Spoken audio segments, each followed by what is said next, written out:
বলতে আমাদের যে গরিব মানুষ লোকের বাড়িতে কাজ করে খায় এবং যারা জোগালি কাজ করে তাদের আমরা 10 টাকা 20 টাকা করে উনি বই করাতেন। এই যে এই মাসিটা দেখো, ইনিও প্রায় 60,000 টাকা ওনার কাছে ফিক্স আছে। আমরা চাইছি যাতে এনাদের টাকাগুলো ফিরিয়ে দেওয়া হোক। আর ওই যে ছেলেটা আর বউটা না, কয়েকদিন আগে ওনাদের বাগবাড়ি যে ফ্ল্যাট আছে ওইখানে ওরা 2 নম্বরই ব্যবসা করতো মেয়ে করিয়েছিল এগুলো আপনাদের? আমাদের করেছিল। উনি কোথায়? সুসাইড করেছেন, মারা গেছে। আর উনি এমন চালাচ্ছ যে নিজে সবকিছু সব বইয়ের নামে সব খারাপ করেছে। আমাদের থেকে যে বয়স্ক মানুষগুলো দেখে আপনার নাম? যে চিট ফান্ডে টাকা রেখে আপনার নাম ব্যাপারটা কি হয়েছিল?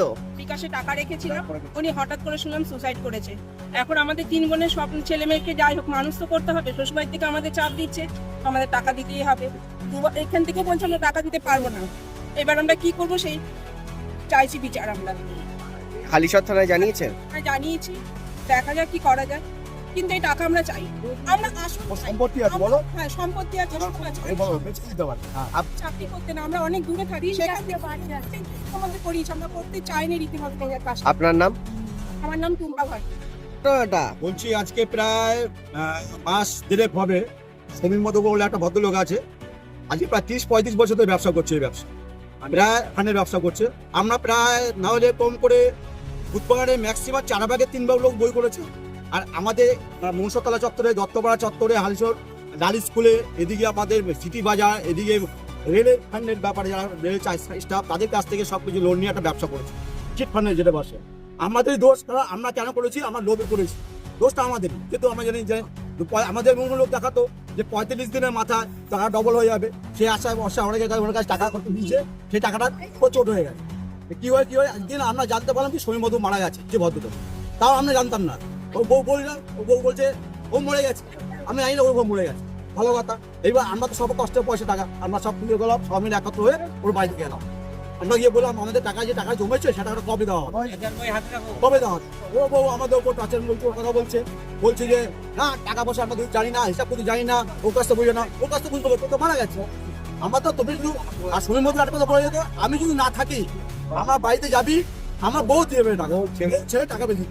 এখন কি বলছে? এখন আমাদের কি হচ্ছে, আমাদের কালকে পরশুদিনকে আমাদের যে বাড়িটা, একটা বাড়িতে আমরা সবাই মিলে গেছিলাম, প্রথম বাড়িতে গেছিলাম। প্রথম বাড়ি থেকে আমরা একটা বাড়ি পাশের বাড়িতে আছে, পাশের বাড়িতে আমরা সবাই মিলে গেছিলাম। ওই বাড়িটা বিক্রি হয়েছে কিনা সেটা জানতে, যে ভদ্রলোক ভাড়া দেওয়া আছে ওই বাড়িতে, ভদ্রলোক যে বই না আছে তাকে আমরা কি করেছিলাম যে তুমি কি ভাড়া থাকো না কিনেছো। তখন ভদ্রলোক বললো যে আমরা ভাড়া থাকি। ঠিক আছে, তখন ও ছেলে গেছিল, বড় গেছিল, ও বললো ঠিক আছে, ছেলে বললো এদিকে দেখো এই বাড়িটা যদি বিক্রি না করে থাকে তাহলে আমরা এই বাড়িটা বেচে তোমাকে টাকা দেবো। তখন আমরা বললাম কি এই বাড়িটা বেচে কত টাকা তুমি দেবে? আমার প্রায় 1.5 কোটি টাকা লোন আছে তোমাদের কাছে, টাকা পাই আমরা 1.5 কোটি টাকা। তা তুমি এই টাকা এই বাড়িটা বেচে তো আমরা কত টাকা পাবা? ঠিক আছে, এই বলার পরে বলে এই টাকাটা বেচে যদি যখন পারবো তখন দেবো।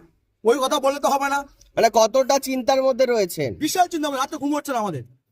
এই ভদ্রমহিলা একটা ভিখারি মানুষ, 1 টাকা করে ভিক্ষা করে প্রত্যেক বাড়িতে। হ্যাঁ, লোকের বাড়িতে ভিক্ষা করতো। আমার বাড়িতে এসছে পরশুদিনকে, তাই কথা আমার বাড়িতে ভিক্ষা করতে এসছে। আমার ছেলে ভিক্ষার পয়সা দিয়েছে, বলছি লাঠি ভর দিয়ে এসছে। ভদ্রমহিলা বলছে বাবা কি বলবো, আমি বিশ্বাস করে তাকে টাকা করতে দিয়েছিলাম। আজ আমার কপালে আজকে আমি ভিক্ষার লোকের কাছে ভিক্ষা করে খাই। আমার টাকা। কি নাম ওনার? ভদ্রলোকের নামটা জানি না, আমার ছেলে পরে বলে, পরে আমি শুনলাম, পরে বেরিয়ে গেছে ভদ্রলোক। যদি বলেন তার সাথে আমি করতে পারি। সমীর মন্দ কোথায় বাড়ি? বাড়ি আমার বাড়ি থেকে 3টে বাড়ি পড়ে।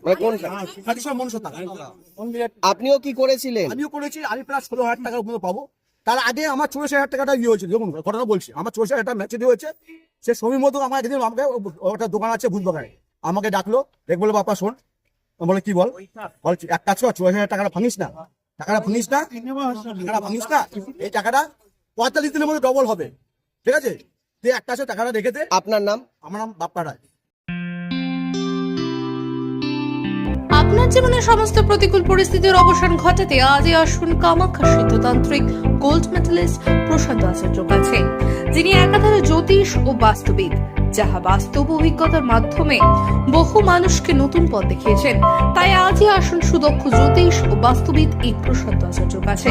আমাদের ঠিকানা খরমুজা ঘাট রোড, ভারত গ্যাস অফিসের পাশে, রায়গঞ্জ, উত্তর দিনাজপুর। বিষয় জানতে কল করুন আমাদের এই